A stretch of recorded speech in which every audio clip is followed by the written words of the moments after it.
professional learning where I watch a video of my class. I don't even know if this is, hang on, we'll just zoom out.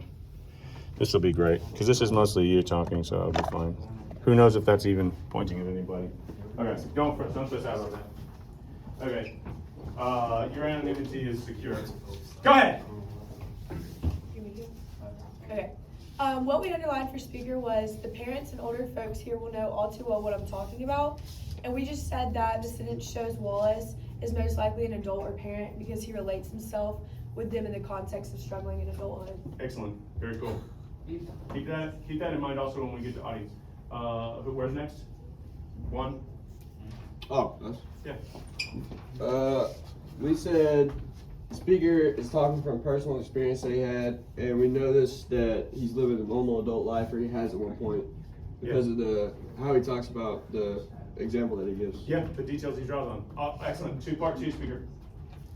I don't remember the order. You know your part two. Just speak up. Go ahead.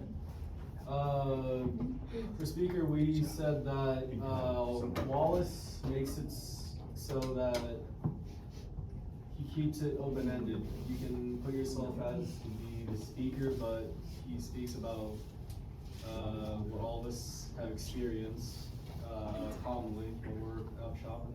So it basically just speaks about your point of view throughout life, basically. It puts you on the spot. Yeah, so a speaker is inviting you to identify with him. That's nice. Really cool. I'm looking at what you wrote there, and the other thing you noticed was he talks a lot about tired, overworked, white-collar worker. He's putting himself in the position of a white-collar worker. So either that connects to what you were saying. Either he is one, or he's positioning himself as one, because he's, that good. Cool. That's part two. Part two. Yeah. Okay, for the speaker, we put the speaker is David Foster Wallace. He's speaking from experience of the day-to-day boring life. What detail did you pull for that? So for the boring life, we talked mainly about like how he explains how his bad day is, like for the grocery store example, and the traffic. And another one was the checkout lady at the grocery store. He was like, let me find it. Fat dead-eyed, Yeah, over-made up lady or whatever. Yeah. And that's a great thing, because that's a distinction. And he's doing that in a sort of humorous way, but he's distinguishing him, me, speaker, from fat dead-eyed, over-made up lady who just yelled at her kid. Yeah, that's not me, which is part of what he flips over in the end, right? It's like, yeah, that is you also. Yeah. Very cool. Part three? He's open-minded and not imposing. He's open-minded and what? Not imposing. Yeah, how can you tell? He said that he wasn't trying to change your moral point. Yeah, he's open-minded. If he's not, he's positioning himself that way, right? And actually, I'm not trying, don't take this as some sermon, but like, it is the truth, right? It is kind of a sermon. Yeah, cool. That was part three. Part three? Second part, three? Yeah, go ahead. We said that he uses personal experiences to express the normalities of adult life. And what you don't have to read the whole quote, but what was the detail that you pulled out? It's the automatic way that I experience the boring, frustrating, crowded parts of the Yeah, Yeah, even just doing that I thing, right? Yeah, notice something about those details. Oh, let's skip finish. Part four. You said the speaker was Wallace because he lived out personal experiences of being impatient and focused on the mundane things. Yeah, he's putting himself in our shoes. Yeah. Four. Part four. Yeah. There's something else. Yeah. About speaker. We couldn't really find anything, so we actually researched it a little bit. Oh, cool. All right, cool. We found out that he killed himself because he was depressed, and he actually kind of wrote it because he wanted other people to not feel the way he felt. Yeah, move forward. Yes, I'm so glad you did that, because that's something I on purpose didn't tell you that. Because, for one thing, and this is a cool thing, was he a victim of suicide when he gave the speech? Nope. So for his intended audience, that information played no part. But for us, now that you know that, are you reconsidering the way that this thing is framed? Yeah. Yes. And that's a really fascinating thing that happens with time. Thinking about context and historical moments. Then he was alive and a prominent writer. His book, Infinite Jest, y'all, is considered one of the masterpieces of postmodern American literature from the later half of the 20th century, right? It is an important book among people who know what important books are. And now, he's still that, but also dead by his own hand. Yeah. So that's a really fascinating thing. I'm glad you happened to do that. That's really neat. But you have to be careful, because if you were writing the analysis, you could incorporate that information into your analysis, but you have to do it in a very careful way. You would have to put it, maybe frame it in the intro about the fact that 10 years later he killed himself, and let's just think about what that means for this thing, and then you could actually read the speech, but like he's almost trying to convince himself. You know what I mean? This is a struggle that I have, and it's a struggle he ultimately lost in some way. So fascinating. Yeah. Thank you. I was going to say one thing about a lot of you really intelligently were pointing out the idea of the way that he was using specific narrative examples as a sort of hint to his speech, who he is as a speaker. Quit it. You're so distracting of me. Listen. Every time you move and shuffle, I'm like, what's that? My brain can't do it. See? Lost it. Oh, there's a specific way he's doing that story though. Because is it a personal story? Is it a story of a specific time that happens to him? No. It's not, is it? It's an archetypal story. It's like this thing that happens to everybody, right? So that's a really cool move too, because it's like, yeah, this happened to me, kind of, but it's not a true story so much as it is a true story. This is the truth, and like this is the way it is, even if it's not something that ever exactly happens. Yeah, very neat. Very nice. Purpose. Should we do purpose? Let's do audience next, please. Audience. We highlighted the quote, "You graduating seniors," and this addresses the audience and shows Wallace is speaking at a graduation ceremony. Yeah, read the rest of the sentence, because I think it's important. You're right, he literally points to them and says, "You graduating seniors." Yeah, the plain fact is that you graduating seniors do not yet have any clue what day in or day out really means. So, more than just graduating seniors, but stop. He's saying there, graduating seniors, and here's a claim I'm making about the audience I'm speaking to. You have no idea what day in, day out really means. People who think they know something but don't. Okay, good, very nice. Audience, number one, another number one? Yeah, go ahead. We literally wrote the exact same thing that it. You picked that? Yeah. What did you write? What kind of analysis did you write? He said that he's talking specifically to the graduating seniors about their current lives and how they don't know what day in and day out really means. Very nice, okay. Yeah, so here's a cool thing. He's not observing that his audience doesn't know what day in, day out really means. This is a distinction I think is worthwhile. He's not observing it and saying, this is an observation I'm making about you. What he's doing, and this is the weird thing, despite the fact that he's literally talking to graduating seniors, he's inventing an audience of graduating seniors who don't know that. And then he's speaking to them. It's not a real audience. Because are there graduating seniors that maybe know what day in, day out really means? Yeah, yes. I'm sure that even at a exclusive private college, there are some seniors who have only been able to go to that college because they've been working part-time and since they were 14 saving money, and full-time since they graduated from high school at the same time as going to college, right? Because they didn't have their parents couldn't pay for it, couldn't get the loans, that sort of thing. Like there are some that know, yeah. But he's inventing it, yeah. Good audience? Where's two? Why do you guys keep looking at me? We put the speeches mainly directed towards the graduates, but also to the general audience. Yeah, how can you tell the distinction? So we have the graduates, or what's the quote, or what's the evidence? Everyone here has done this, of course, but it hasn't yet been a part of your of you graduates' actual life routine. Yeah, sure. Adding to that, right? Linking to that. Number two. the audience is to people who have been through this experience or will go through this experience, and just What, you don't have to read the whole quote, but remind us. uh, Remind us what the evidence is. the one that we highlighted was about my hungriness and my fatigue and my desire to just get home, and it goes to seem for all of the world like everybody else is just in my way. Yeah. So he's, in that quote is a really great quote. There's something that you didn't say there, but that quote really demonstrates is that one move he's making is he's putting himself into the mind of his audience. My hungriness and my frustration and my, right? And he's using that great sentence too. Good. Is that the second two, or what's the second two? You're saying you throw it three, audience.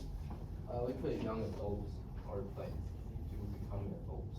Yeah, sure. Do you remember from the text, what was the evidence that you were looking at there?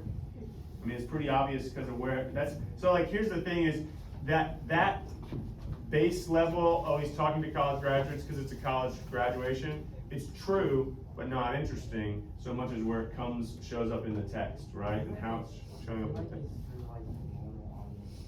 Just normally just everybody who has. See, that's less interesting than even just saying college graduates. It's just for everybody is not an interesting analysis. No, but. When we start, it could, audiences like everybody, because it was on TV. Like, okay, but who is it targeting? Who is it speaking to, and how is it speaking to them? So one of the things that is happening in this all throughout that you guys are hearing is he's targeting his audience, and the way that he's appealing to his audience is by appealing to common experience, right? If you've ever started a speech or an argument with your parents or with your friends about like, hey, we all know that fill in the blank. But what I'm saying is fill in the blank, which is a they say, I say, right? We all know is an audience move. It's, do we all know? Maybe not. But I am talking to an audience that already has this idea, right? So when we're talking about you don't know what day in, day out really means, it's like, this is a limitation that my audience has. They don't know, and I'm about to tell you. It's key to that purpose. Because people who already know it, then the purpose is useless. Yeah. That was three. Another three? Yeah. We said it just depends what you want to consider your Audience. It's still texting green. We said it takes will and effort, and if you are like me, some days you won't be able to do it, or you just flat out won't want to. And we said people who much like to often need advice on how to have a better public mindset. So we were saying is to the younger audience. Yeah. If you're like me. If you're like me. Yeah. So again, that I'm like you audience thing. That's a great place, right? If you're like me, you just flat out won't want to. Yeah, I understand you, audience. I know it's hard. That's three, four. Yeah. So for our audience, we kind of just talked about people who need a little advice going into the real world. At least that's what the speaker is believing. So we did highlight a few quotes. The one that really stuck out was when he said, I know that this stuff probably doesn't sound fun and breezy or grand inspirational the way a commencement speech is supposed to sound. So kind of like it's hard to hear, but I believe that you guys need to hear it. So. Yeah, very good. I know what it's like for you. You don't want to hear this. Yeah. And that's a really neat, again, sort of twist he's doing is I'm not commencement speeching right now. I'm telling you the truth, which is like it's like the church youth group leader, right? It's like, y'all, I'm gonna spit some truth to you right now. Right? I'm gonna tell you the truth. Like, you're not gonna want to hear it, but it's the truth and you need to hear it, right? Yeah. Whether it's true or not about his message is up for us to decide, but it's clearly how he is positioning himself. Last four? Where's the last four? Yeah. So we kind of said that the audience is like humanity as a whole, but more so people that want to slow down and see life like people entering adulthood. Yeah. And the quote that we highlighted was the only thing that capital T true is that you get to decide how you're going to try to see it. Yeah, you get to decide, which links us right to purpose, right? That's basically his thesis if you wanted to pick one. Ooh, thank you so much. Very nice. Was that the last one? That's brilliant. The only thing I wanted to say, and I dinged over here for the you parents in the audience will know what I'm talking about. There's a secondary audience here, a little bit, which is some of you are also parents, and you also know, right? You adults will know this is true. And that's neat because he takes a moment to nod to them. He doesn't spend a lot of time talking to them, but he does nod to the fact that they're there. The other thing he's doing, which is really neat, is he's bringing them, he's like aligning himself with the people. So you're a college graduate, imagine this, and just imagine how often, because I have a 14-year-old now, so I kind of know, I remember it from me, how often you think your parents are wrong about the way the world is. Some of that may be true and it may stick around, but also it's a product of being young, that you think that your parents, yeah, Mom, but you just don't understand what it's like to be me. Right? And so he does this thing, he says, you parents and adults will know what I'm talking about, which if you're in graduation and you're sitting next to your parent, I don't think I do that in graduation, at any rate, right? That's a line, it's like, so now this is what your people who you know who are older than you, your professors, your parents, your grandparents, they already know all of this. And in a way, they already know all of this, but they're not in the position to be able to tell you the hard truth. They care too much about you, right? I'm the swim instructor, so let me just cut straight to the point. Yeah, say something more. What made like this college pick him? Like, was it out of random, or did he like graduate from here? Kenyon College. Well, so when they pick commencement speakers, generally depending on how hoity-toity you are, you can get cool commencement speakers, right? So, you know, I'm trying to think of who, if you go and look at who's been the commencement speakers around, you can see, and sometimes you can tell how hoity-toity the college is by, or what kind of connections they have by who they have as their commencement speakers. Because like, they would, like Michelle Obama is a get, right? Like, but that, not because she went to the college, but because she's somebody who can impart some wisdom. And so because he's a famous writer, he's an author. So that's why. That they invited him at speaker fees, so he probably got paid something for being there, right? And Michelle Obama would make 6 figures if she came to do a commencement speech, right? At least $500,000, because it's like she can charge that for speaker fees, because she's she's a former first lady. So like that's why. Good question. Yeah, because he was fancy. Let's real quickly do this. Skip. I just like the fact that he literally just tries to put in a little experience from the other side. Yeah, yeah. And this idea of what we heard over here, people who haven't experienced the real world yet, and he's really pushing that point. This is not, you haven't had the experience of the real world, which is kind of, it's the same message that kids have been hearing forever and ever. Is like, oh, you're gonna need this for the real world, but he does it in a way that's not so cliche. You're driving me nuts because you're making eyeballs is making me crazy. It's just as bad as Darwin over here shuffling his paper. Real quickly, I want to hear from part 1. Why is the intro good? How's it connect to part 2s? Then we'll go to that. Go. Part 1. Why is the intro good? Why is it a good way to start?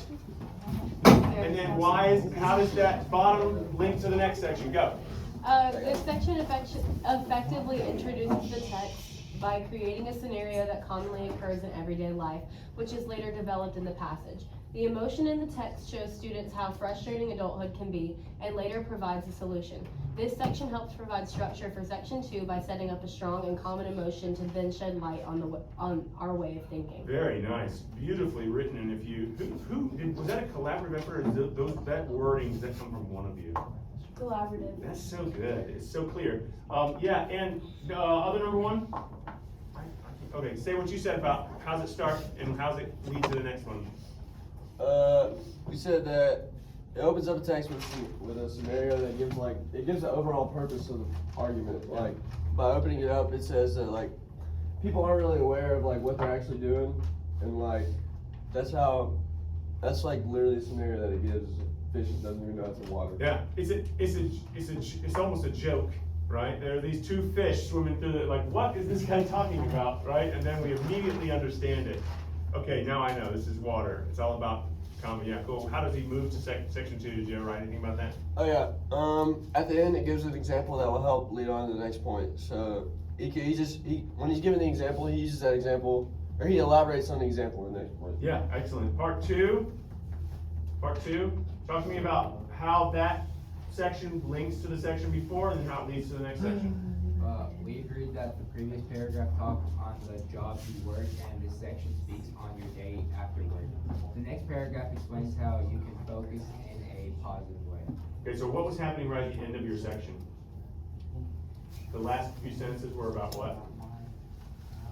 Like how your day is like after work, when it used the example of the long traffic and the busy and crowded grocery store. So he's gonna do problem solution almost, is what he's kind of Yes. doing. This is the problem set up, and then he's gonna talk about the solution. Very cool.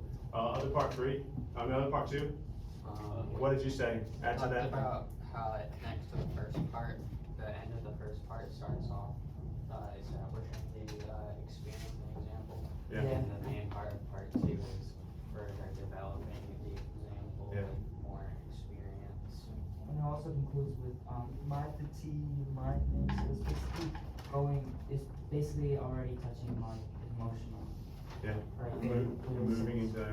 Yeah. I really love how the thing that John said about the previous thing and the thing that Garrett said about the next thing were basically the same. That's a good sign, right? This is setting it up, and Garrett said elaborate. John said this is elaborating about the thing that was set up previously. Very nice. 3, same thing. We said the connection to the previous section was how it went from all about me to all about them. Very cool. And this is what Darwin just said, right? My, and then there's a shift. Yeah, cool. And for the next one, we thought it kind of elaborated on why it was important to consider others' feelings. Okay, so at the end of your piece, it's starting to introduce this other thing, and then it's going to elaborate. Very nice. The sections might be in slightly the wrong place, because really, if at the end of that, remember I told you I just kind of cut the paper. At the end of that one, he's introducing something new, and then in the most of the next one, he's elaborating. Probably we would start the section when he introduces something new, right? If we were trying to analyze this in parts. Part 3, are you the second part 3? Second part 3, go ahead. Ours was really similar, but we said the previous section was explaining how we can all get stuck in a negative mindset. Yeah. And then this one is explaining like how we can change that mindset, and then the next one explains why it's important. Yeah, the previous section was problem. This is the beginning of solution. Yeah, neat, very cool. 4. We said the previous section is very anecdotal towards the branded in and out lifestyle. Our section prioritized and with continuing the one day at a time, consider it lifestyle. Yeah. And then it's an effective conclusion. Why? I'm saying, Like, why is that way it ends a good way to end? because it was showing, it was like telling the way of life that will be draining over time, and then it shows that there's hope and if you change your ways. Couldn't have said it better myself. Number 4. Yeah. Also, the previous section was more so like, it shifted from how you can change it to why you should change it. Yeah. And then our conclusion was that the last part really digs deeper into why we should try to like effectively alter our views on life and how to comprehend certain situations. And it shows us how important life before death is, since we're too busy being consumed in ourselves. Yeah. And it does a really good and creative job at setting up at the end to lead back to the very beginning and ties it together with the fish story. That's a really great note. It's a little thing, but it's a beautiful little mirror image. When you start with the fish story, you end with this is water, right? So now the fish story was funny at the beginning. What the hell's water? That's another audience thing, right? I'm talking to college kids. I'm cool. Hell, right? Hell, damn, right? Because I'm cool, you know? Like when I talk about having the Riz, right? That's like me connecting with you, the young folks. Like, cause damn, right? That's like, oh yeah, I'm like you. But then by the end, this is water's not funny anymore. It's serious. Yeah, it's really cool. Excellent. Notice something, because were you guys part 1? You guys are part 1, right? And when they were talking about the beginning, I feel like that David, you read something that we kind of said, that could be the thesis. Oh, Garrett, that could be the thesis almost. But again, the thesis shows up in the end, and see how the thesis has transformed. And that's the beauty of a strong piece of writing. That the thesis, I may have used this metaphor already, your thesis is the main character of your argument, and it goes up against all sorts of obstacles, and the obstacles are the evidence you introduce. And you let your thesis be informed by those obstacles, just like your main character learns from the trials of the story. And by the end, the thesis returns home in the conclusion. It's a hero narrative, but it returns home changed. And I think that that's really important. Go back to your seats. That was excellent. Give yourself a hand. Who knows what this video looks like? At least it'll have your voices in it.